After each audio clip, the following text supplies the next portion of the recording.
Hello everyone, कैसे हैं? I hope अच्छे ही होंगे। आइए आज हम बात करते हैं हमारी भारतीय शादियों में मछली का क्या महत्व है। क्योंकि मछली बहुत ही शुभ मानी जाती है, तो ये किस कारण से शुभ मानी जाती है उसके ऊपर हम वीडियो लेकर के आए हैं। वरीक्षा शादी में सबसे पहले कार्यक्रम होता है वरीक्षा, उसी में ही मछली चढ़ाई जाती है। मछली, पान, सुपारी, नारियल। तो मछली चांदी की या सोने की वो अपने सामर्थ्य हिसाब बना के लड़के को दी जाती है। तो आइए जानते हैं उसका महत्व क्या है, वो किस लिए चढ़ाई जाती है।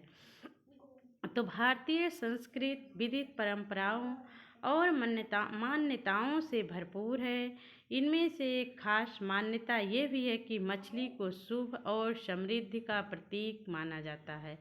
खासकर शादी जैसे पवित्र अवसर पर अलग अलग राज्यों और समुदायों में मछली की उपस्थिति और उसका महत्व थोड़ा अलग हो सकता है, लेकिन मूल भावना एक जैसी होती है। सौभाग्य, समृद्धि और नई शुरुआत की शुभकामना।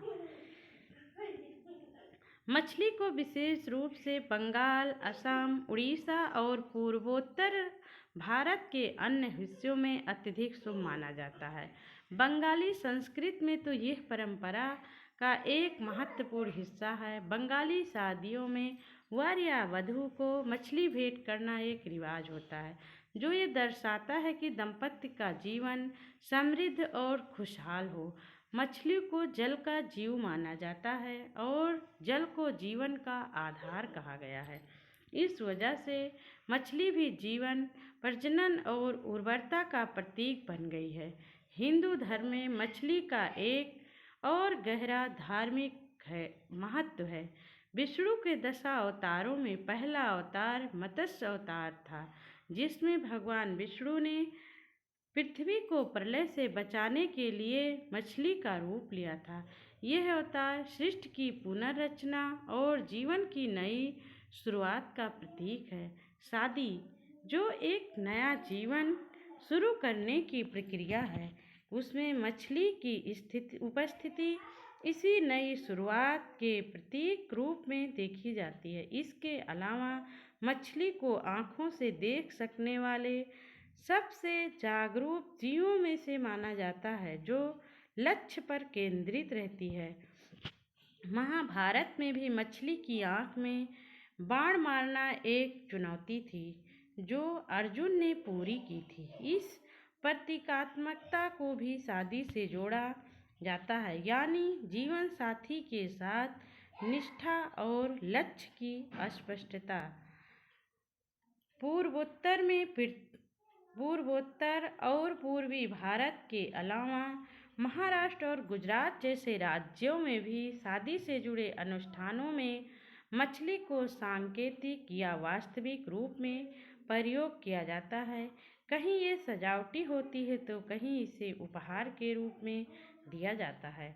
हम लोग के यहाँ तो ये मछली सबसे पहले शुरू में ही वरीक्षा का कार्यक्रम होता है। जब शादी तय हो जाती है तो ये उसी में दिया जाता है। जिसके यहाँ वरीक्षा का कार्यक्रम नहीं होता है, उसके यहाँ ये तिलक में चढ़ाना कंपलसरी है, ज़रूरी है कि नहीं, मछली तो चढ़ाना ही चढ़ाना है। जिसके पास जैसी सामर्थ्य होती है, कोई चांदी की मछली बना के चढ़ाता है, कोई सोने की, लेकिन चढ़ाता ज़रूर है। तो आइए बात करते हैं इसके बारे में और कुछ ज़्यादा जानकारी लेते हैं। कुछ समुदायों में शादी के दिन मछली को भोग के रूप में देवी देवताओं को भी अर्पित किया जाता है, ताकि दाम्पत्य का जीवन सफल, समृद्ध और संकटों से मुक्त रहे। मछली को देखकर लोगों के चेहरे पर मुस्कान आ जाती है, इसलिए ये भी माना जाता है कि इसकी उपस्थिति शुभ का संकेत देती है। अंततः मछली का शादी में शुभ माना जाना सिर्फ परंपरा या धार्मिक मान्यता नहीं है, बल्कि ये भारतीय संस्कृति की उस सोच को दर्शाता है जहाँ प्रकृति के हर तत्व को सम्मान दिया गया है और जीवन की हर शुरुआत को सकारात्मकता और समृद्धि से जोड़ा गया है। तो आपको हमारी वीडियो कैसी लगी? हमारे चैनल को अभी तक आपने लाइक सब्सक्राइब नहीं किया है तो प्लीज़ लाइक सब्सक्राइब ज़रूर कीजिए। हम आपके लिए अपनी भारतीय संस्कृति से जुड़े हुए ही वीडियो लेकर आते हैं। हमारी भारतीय संस्कृति में शादियाँ कैसे होती हैं, किस परंपरा पर होती है, किस राज्य में कैसे होती है, हम इस पर वीडियो लेकर आते हैं आपके लिए। तो अगर आपको हमारा वीडियो सुनने में अच्छा लगा हो, ना भी लगा हो, तो हमारे मोटिवेशन के लिए आप जो है हमारे चैनल को लाइक सब्सक्राइब शेयर ज़रूर कीजिए। मिलते हैं हम आपको अपने अगले वीडियो में। तब तक के लिए धन्यवाद। Take care.